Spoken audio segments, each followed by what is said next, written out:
Bonjour Eduardo Stein, Bonjour Mathieu, comment vas-tu? ça va très bien, vous êtes un ancien Jean Bloutois sorti de la promotion de 1978. Qui êtes-vous en deux mots? Je suis ingénieur donc d'horticulture, de la section horticole.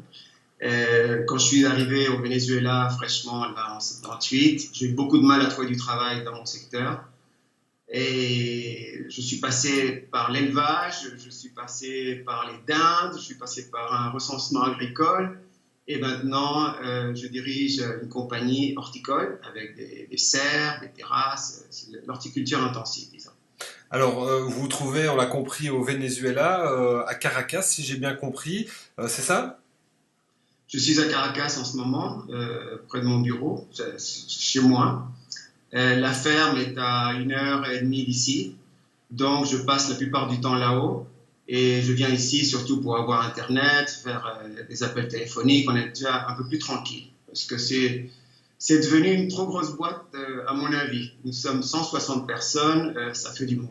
Alors, parlez-nous de cette ferme. Donc, vous êtes président d'une société là-bas. En deux mots, c'est quoi cette société?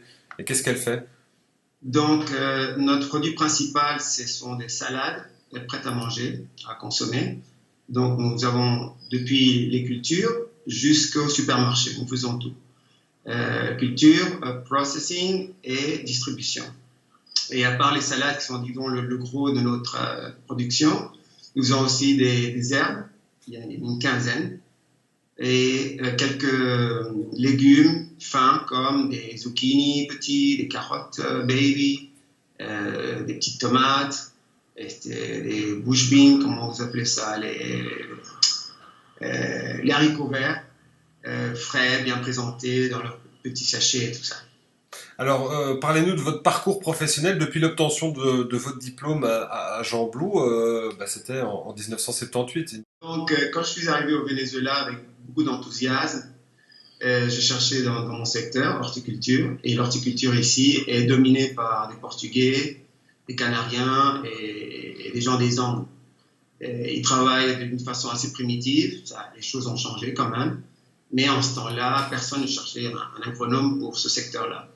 C'est pour cela que j'ai commencé à Cadore, qui est à 4-5 heures d'ici, et apparemment c'était un projet de tomate. Quand nous sommes arrivés, c'est tombé, le projet est tombé, et j'ai commencé donc avec la culture comment on appelle ça, des pâturages pour des vaches laitières.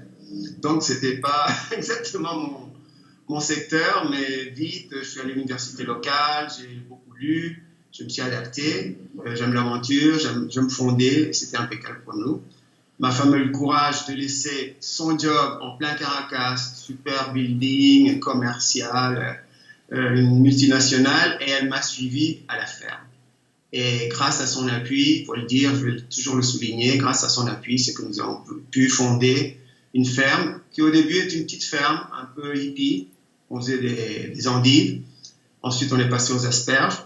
Et maintenant, vous êtes Et 160. on a commencé tous les deux avec un employé et maintenant, oui, ça a grandi. Quels souvenirs vous gardez de vos années à Jean Blou, hein, ça remonte maintenant, mais quels souvenirs vous gardez de la faculté ici à Jean Blou? Les meilleurs souvenirs, c'est la fraternité avec mes amis, tant d'horticulture que dans d'autres sections ou des autres années, disons.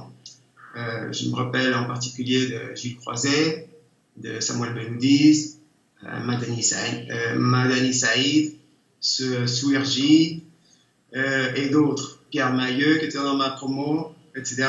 Il y avait un groupe qui était international et on se distinguait un petit peu des autres parce que je sais pas, je voyais un peu la tendance que les Belges étaient avec les Belges, les Congolais ou les Aïrois étaient entre eux, et nous on était un petit peu, disons, la brigade internationale.